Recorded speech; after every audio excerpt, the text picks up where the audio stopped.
بخاری شریف کی روایت ہے، نبی اکرم علیہ الصلوۃ والسلام نے غزوہ خندق کے بعد جس وقت حضرت جبرائیل امین آئے اور بنو قریظہ کا یہ یہودی قبیلہ تھا، انہوں نے بدہدی کی تھی، دھوکہ دیا تھا مسلمانوں کو، حکم دیا گیا کہ اب ان کے خلاف جہاد کرنا ہے۔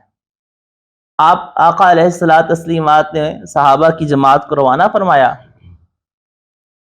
اور جب صحابہ کی جماعت کو روانہ فرمایا تو ان کو یہ تاکید فرمائی کہ عصر کی نماز بنو قریظہ جا کے پڑھنی ہے۔ مفہوم عرض کر رہا ہوں حدیث کا۔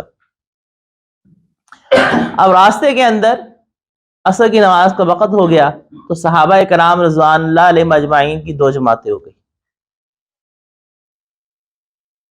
ایک جماعت کی رائے یہ ہوئی کہ آقا علیہ الصلوۃ والسلام کا منشا مبارکہ یہ تھا کہ اتنی جلدی سفر کرو کہ عصر وہاں جا کر پڑھنی ہے، تو ہم تو چونکہ اتنی جلدی سفر نہیں کر سکے، عصر کا وقت یہیں پہ آ گیا تو یہاں پر عصر کا وقت آ گیا تو عصر کی نماز یہاں پڑھ لی جائے۔ اور دوسری جماعت ان کی یہ رائے ہوئی کہ نہیں، آقا علیہ الصلوۃ والسلام نے فرمایا تھا کہ عصر بنو قریظہ پڑھنی ہے تو عصر بنو قریظہ میں ہی جا کے پڑھیں گے چاہے قضائی کیوں نہ ہو۔ اب دیکھیں دونوں جماعتوں نے غور کیا کہ نبی اکرم علیہ الصلوۃ والسلام کے اس ارشاد کی وجہ اور علت کیا تھی، منشا کیا تھی، اور منشا پہ غور کرنے کے بعد دونوں نے عمل کیا، اور دونوں کا عمل ایک دوسرے کے بالکل الٹ ہے۔ ایک جماعت ابھی نماز پڑھ رہی ہے، ایک جماعت کہہ رہی ہے نہیں ادھر جا کے نماز پڑھے۔ نبی اکرم علیہ الصلوۃ والسلام کی واپسی میں جب یہ دونوں جماعتیں آئی اور انہوں نے آقا علیہ الصلوۃ والسلام کو یہ بات بتائی تو آپ علیہ الصلوۃ والسلام نے دونوں میں سے کسی کو بھی غلط نہیں کہا۔ اس سے امت نے ایک مسئلہ اس حدیث مبارکہ سے یہ نکلا کہ اختلاف رائے دو طرح کا ہوتا ہے، ایک عقیدے کا اختلاف ہوتا ہے اور ایک ہوتا ہے کہ نبی اکرم علیہ الصلوۃ والتسلیمات اور اللہ کے کسی ارشاد کے مقصد کو سمجھنے میں اور رائے کو جاننے میں اور علت کو نکالنے میں دو آراء آپس میں مختلف ہو جائیں تو یہ قسم کا اس قسم کا جو اختلاف ہوتا ہے یہ کہلاتا ہے اجتہادی اختلاف۔ اور اجتہادی اختلاف کے بارے میں حدیث مبارکہ میں ہی نبی اکرم علیہ الصلوۃ والتسلیمات کا ارشاد ہے کہ المجتہد قد یخطئ وقد یصیب، مجتہد سے کبھی خطا بھی ہوتی ہے اور وہ کبھی صحیح اجتہاد بھی کر لیتا ہے۔ اگر تو مجتہد صحیح اجتہاد کرتا ہے تو اس کو 2 اجر ملتے ہیں، اور اگر اس سے اجتہاد میں خطا ہو تب بھی اس کو 1 اجر مل جاتا ہے۔ تو اجتہادی جو مسائل ہوتے ہیں یہ عقائد کے اختلاف سے ہٹ کر ہے، عقیدے کے اختلاف میں حق ایک ہی ہوگا۔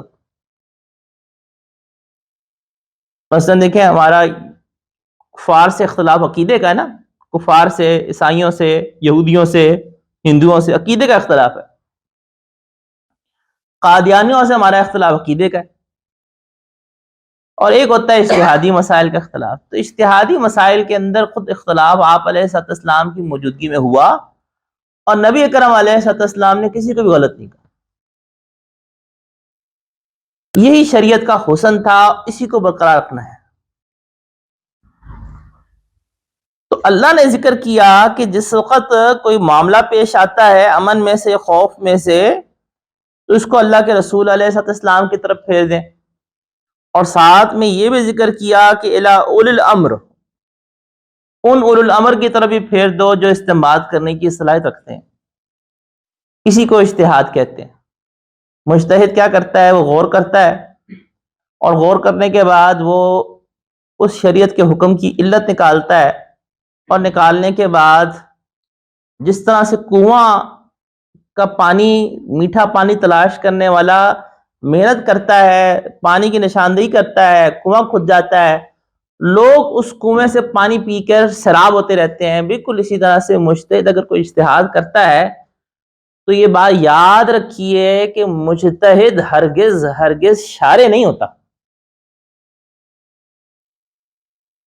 مجتہد کا کیا مطلب کام ہوتا ہے کہ اس نے جو شریعت نے، جو اللہ کے رسول علیہ الصلوۃ والسلام کا حکم آپ علیہ الصلوۃ والسلام نے ارشاد فرمایا، شریعت نے بتایا، اس حکم کی اس نے وضاحت کر کے ہمیں بتا دی۔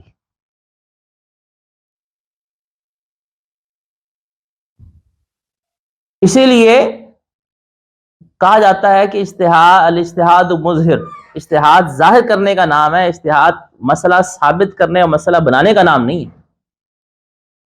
مسئلہ تو اللہ کے رسول علیہ السلام بتا کے چلے گئے،